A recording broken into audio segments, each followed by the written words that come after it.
Imam Abu Abdullah Bukhari Rahmatullah alayhi said, Al-Qinvu means bunch and its dual and plural form is Qinwan, as Sinwan is of Sinv.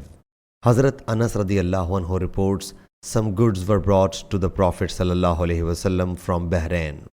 He ordered to spread them in the mosque, and it was the biggest amount of goods Allah's Apostle sallallahu alaihi wasallam had ever received. So Allah's Apostle sallallahu alaihi wasallam went to perform prayer and did not pay attention to it. When he had finished his prayer, he sat down by the goods and granted it to the person he saw. When Hazrat Abbas radiyallahu anhu came, he said, O Allah's Apostle sallallahu alaihi wasallam, award me something too, because I have given ransom for myself and Aqil. Allah's Apostle sallallahu alaihi wasallam said to him, take from these goods.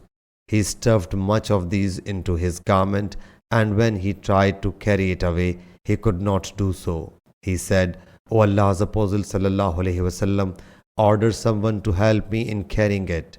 He sallallahu alaihi wasallam said, no. He said, then you may please lift it and put it on me. He sallallahu alaihi wasallam said, no. So he lightened it, but still he could not lift it. He sallallahu alaihi wasallam said, O Allah's Apostle sallallahu alaihi wasallam, order someone to help me in lifting it. He said, no. He again said, you may please help me in lifting it. He said, no. Then he lightened it a little more and lifted it and put it on his shoulder and went away.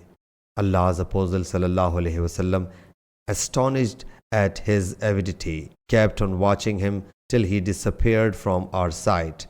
And Allah's Apostle sallallahu alaihi wasallam got up when even a single dirham was not left. Sahih Bukhari, Hadith number 421.